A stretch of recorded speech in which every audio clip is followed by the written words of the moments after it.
So, but if they are persistent and they're scared and they want to know and they demand an answer, what would you answer them? And what's the question? What must I do to go to heaven?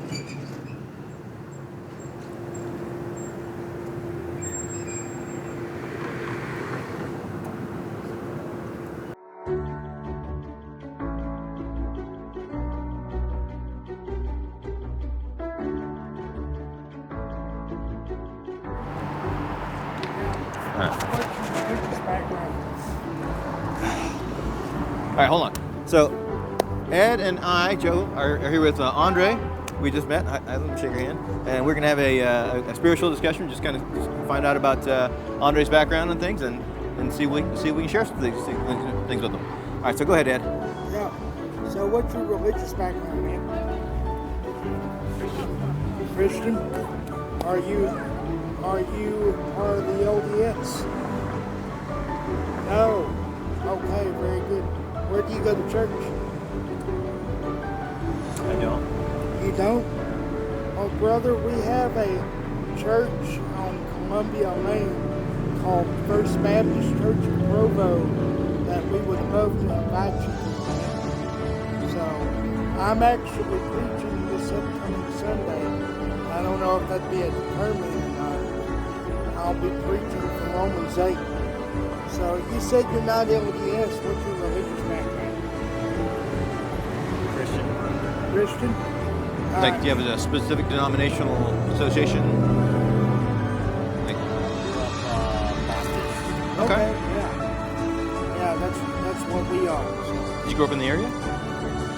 Okay. Me neither. Yeah. I'm from Texas.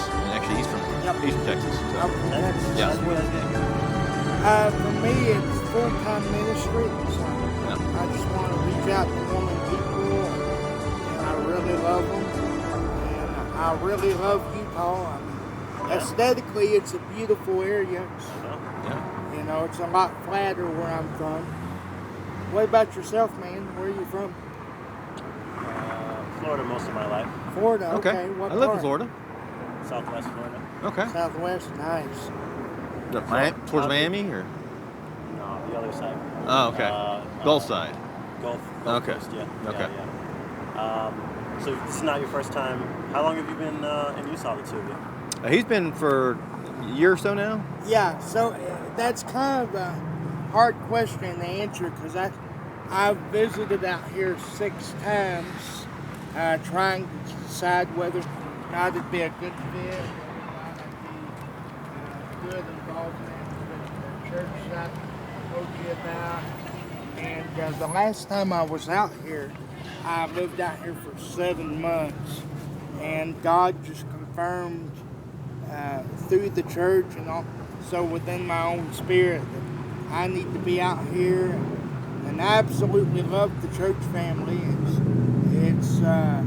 It's pretty unique for a Baptist church in Utah. In what ways? Yeah, so God has really blessed us with a diverse congregation age-wise, and then also ethnicity-wise as well.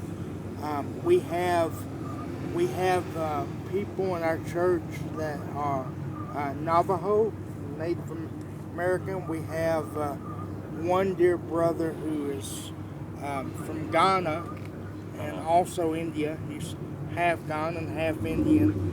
His wife is Ghanaian, and then we also have a lot of dear Haitian people too. So my roommate is actually Haitian, and he's been teaching me a lot of Creole.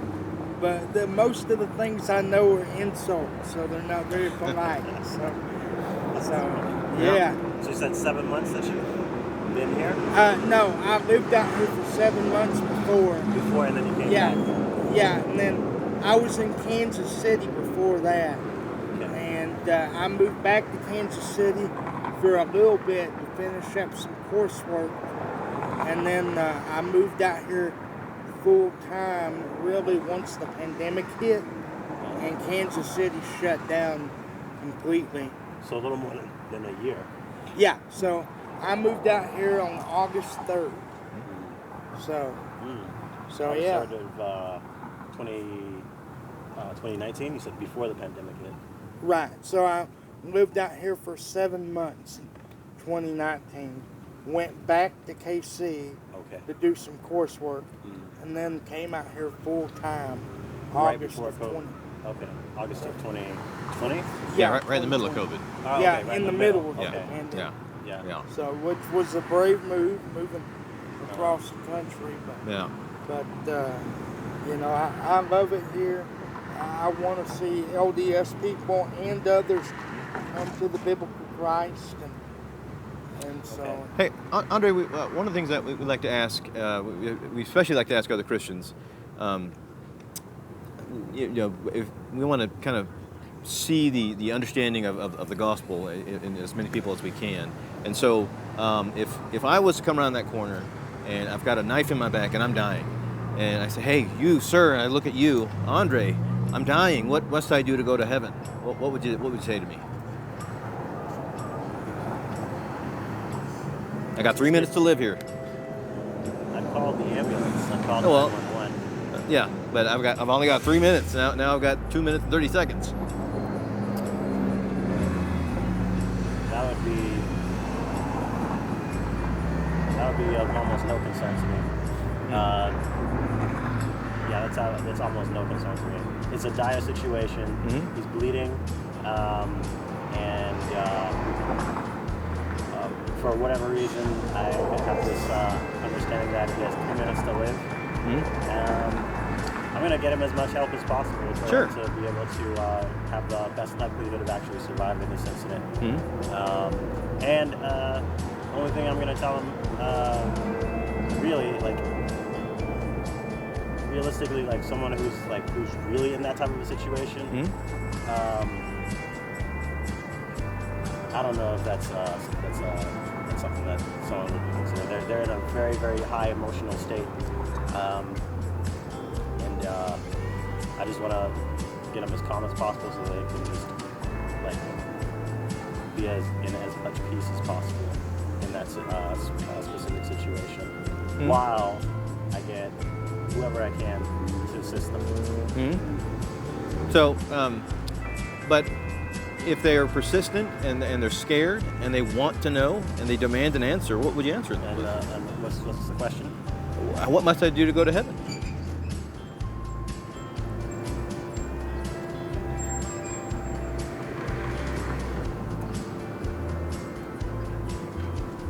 So I'm holding their hand. You're trying to get them the help. You got 911 in your other hand. Yep. And they're persistent and they're scared. And the calmness of their soul comes from you giving them the answer.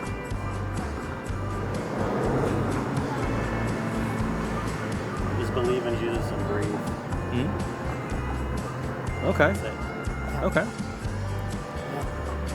And they tell you they're LDS. Who's Jesus?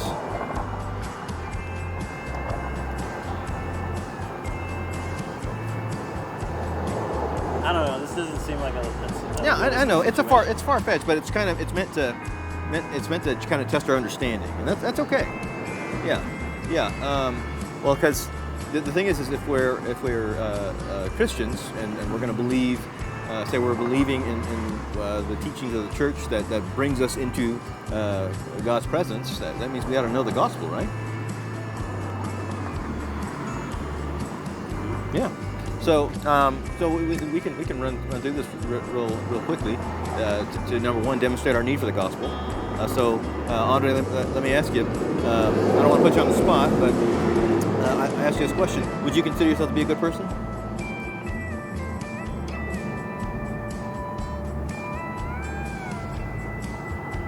No, not really. Yeah, me neither. I appreciate that answer. We often get exactly the opposite. No, Ian? Yeah, I appreciate that honest answer. So yeah, and then to demonstrate that is the case, let me ask you, Andre, in all of your life, how many lies do you think you've told? I don't know. Me neither. I've lost count. I'm guilty. Right there. Right. What do you call someone who tells lies? Rhymes with fire. Liar. That's right. And guilty again. Just the same as you. And then what do you? Have you ever taken something that doesn't belong to you? It doesn't matter the value. A piece of gum from mom's purse. You know, some candy from your sibling's drawer that they were saving for a special occasion. In kindergarten. Yeah. Downloaded a song off the internet without paying for it. Yeah, sure. Yeah. Guilty again. Guilty Old again. LimeWire days. Yeah. Oh, LimeWire. Yeah. I remember. You remember LimeWire? Yeah. Yeah. We didn't even realize it was stealing, but yeah, no, it's stealing. That's intellectual property. Guilty again. So what do you call someone who takes things that don't belong to them? A stealer or a thief? A thief, exactly. And so let me ask you this, Andre. I don't want to make you uncomfortable or anything, but have your thoughts towards the opposite gender always been pure? Meaning, have I thought about sex with the opposite sex? With Sure. women? Yes. Guilty again. Yeah. So just on those three accounts, by your own admission, I'm not accusing you here, but by your own admission, you're a lying, thieving, what the Bible would call an adulterer at heart. And that's only three of the basic ways that God has given us to understand our condition before Him. And so, based on those things, would you stand before God as innocent or guilty? Just strictly based on those things alone. Yeah.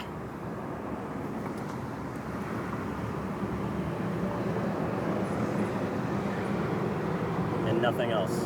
Well, because the reason why it's going to be everything else. Yes, it's going to be the totality of our lives. But the biggest things are going to be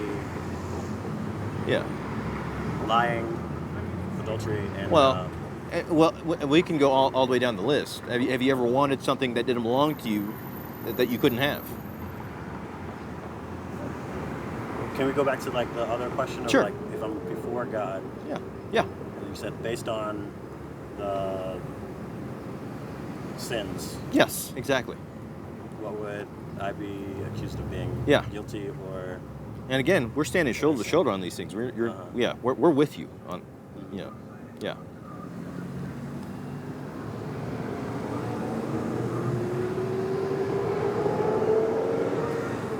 Based only on your own life, your own actions, not on anything else that we know about.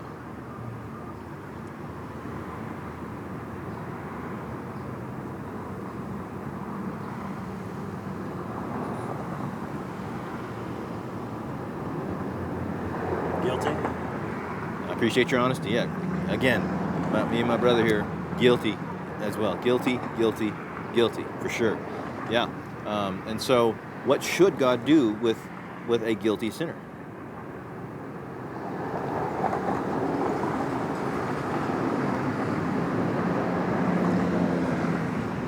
I don't know. That seems above my pay grade. Okay. Well, as far as pronouncing that guilt, yeah, you're right. But has God said to us what He will do with rebels who continue in their sin all the way to death? Yeah, to my memory, yeah. Hmm? Just pain, destruction. For eternity, right? Mm-hmm. Yeah. Have you ever wondered why hell goes on forever? Why can't there just be a certain amount of time, and then they're absolved? No, I actually haven't wondered that. What's going on with that? Well, good. I'm glad. Maybe it has to do with the nature of who God is. You see, we think people are only committing minor infractions most of their lives. Why is God so set on an eternity of punishment for what would seem to be a minor infraction? It's not the crime that is at view here. It is the one whom we're offending. You see, God he's God above all. He's creator above all, and He goes on forever. Everything about God is eternal. It goes on forever. So everything, God's judgments goes on forever. God's anger